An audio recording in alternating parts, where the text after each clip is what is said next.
സൂചിപ്പിച്ച പോലെ തന്നെ കേന്ദ്ര സർക്കാർ അതീവ ഗൗരവത്തോടെ ഈ വിഷയം എടുത്തിരിക്കുന്നു എന്നുള്ളത് തന്നെയാണ് പാർലമെന്റിൽ കേന്ദ്ര വാർത്താവിതരണ പ്രക്ഷേപണ സഹമന്ത്രി ഡോക്ടർ എൽ മുരുകൻ നൽകിയ മറുപടിയിൽ വ്യക്തമാക്കുന്നത്. ഇത് സംബന്ധിച്ച് കെ സുധാകരൻ MP 5 ചോദ്യങ്ങളാണ് ലോക്സഭയിൽ കേന്ദ്രമന്ത്രിയോട് ഉന്നയിച്ചത്. അതിൽ കേരള സർക്കാർ അല്ലെങ്കിൽ കേരള പോലീസ് ഈ വിഷയത്തിൽ ഈ ബാർക്ക് തട്ടിപ്പുമായി ബന്ധപ്പെട്ട് 24 ന്യൂസ് പുറത്തുവിട്ട ഓപ്പറേഷൻ സത്യയിലൂടെ പുറത്തുവിട്ട വാർത്ത സംബന്ധിച്ച് ബന്ധപ്പെട്ടാണ് ഈ 5 ചോദ്യങ്ങളും. ഇതിൽ പ്രധാന ചോദ്യം എന്നുള്ളത് ഈ വിഷയത്തിൽ കേരള പോലീസിന്റെ അന്വേഷണം സംബന്ധിച്ചുള്ള പ്രാഥമിക അന്വേഷണ റിപ്പോർട്ട് സമർപ്പിച്ചുമോ, അങ്ങനെയെങ്കിൽ അതിന്റെ വിശദാംശങ്ങൾ, കൂടാതെ ഈ വിഷയത്തിൽ ബാർക്ക് പ്രഖ്യാപിച്ച ഫോറൻസിക് അന്വേഷണത്തിന്റെ വിശദാംശങ്ങൾ, ഈ വിഷയത്തിൽ എന്ത് നടപടിയെടുത്തു തുടങ്ങിയ 5 ചോദ്യങ്ങളാണ് ഉന്നയിച്ചത്. ഈ ചോദ്യങ്ങൾക്ക് മറുപടിയായാണ് കേന്ദ്ര സർക്കാർ ബാർക്ക് തട്ടിപ്പിൽ കേരള DGPയുടെ പ്രാഥമിക റിപ്പോർട്ട് കാത്തിരിക്കുന്നു എന്ന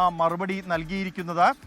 ഈ FIR രജിസ്റ്റർ ചെയ്ത് സ്വീകരിച്ച തുടർ നടപടികൾ അടക്കം ഉള്ള വിശദാംശങ്ങൾ DGPയോട് തേടിയിട്ടുണ്ട് എന്നാണ് കേന്ദ്രമന്ത്രി ഡോക്ടർ എൽ മുരുകൻ നൽകിയ മറുപടിയിൽ വ്യക്തമാക്കുന്നത്. ഇതോടൊപ്പം തന്നെ ഈ കേസിന്റെ അന്വേഷണത്തിനായി ഒരു പ്രത്യേക അന്വേഷണ സംഘത്തെ കേരള പോലീസ് രൂപീകരിച്ചിട്ടുണ്ട് എന്നും ഈ പ്രത്യേക അന്വേഷണ സംഘത്തിന്റെ അന്വേഷണം പുരോഗമിച്ചുകൊണ്ടിരിക്കുകയാണ് എന്നും കേന്ദ്രമന്ത്രിയുടെ മറുപടിയിൽ പറയുന്നുണ്ട്.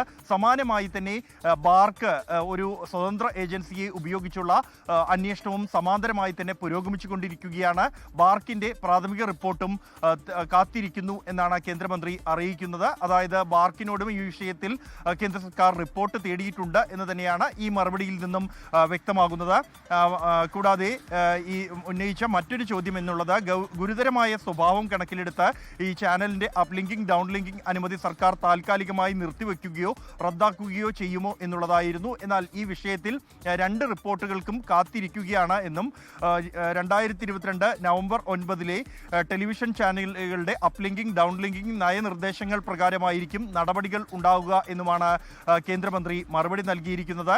ഒപ്പം തന്നെ ടെലിവിഷൻ റേറ്റിംഗ് ഏജൻസികൾക്കുള്ള നയമാർഗനിർദ്ദേശങ്ങൾ ഭേദഗതി പ്രക്രിയയിലാണ് എന്നും നവംബറിൽ ഇതുമായി ബന്ധപ്പെട്ട് പൊതുജനങ്ങളിൽ നിന്നും അഭിപ്രായം തേടിയിട്ടുണ്ട് എന്നുമാണ് മന്ത്രിയുടെ മറുപടിയിൽ വ്യക്തമാകുന്നത്. ഹഷ്മി സൂചിപ്പിച്ച പോലെ തന്നെ തുടർച്ചയായി 2ാം തവണയാണ് പാർലമെന്റിൽ ഇതുമായി ബന്ധപ്പെട്ട കേന്ദ്രമന്ത്രി എൽ മുരുകൻ ഈ അന്വേഷണവുമായി ബന്ധപ്പെട്ടുള്ള മറുപടി നൽകുന്നത്. ഈ സംഭവം ഗൗരവ സ്വഭാവമുള്ളതാണ് എന്ന് ബാർക്ക് നേരത്തെ വ്യക്തമാക്കിയിരുന്നു.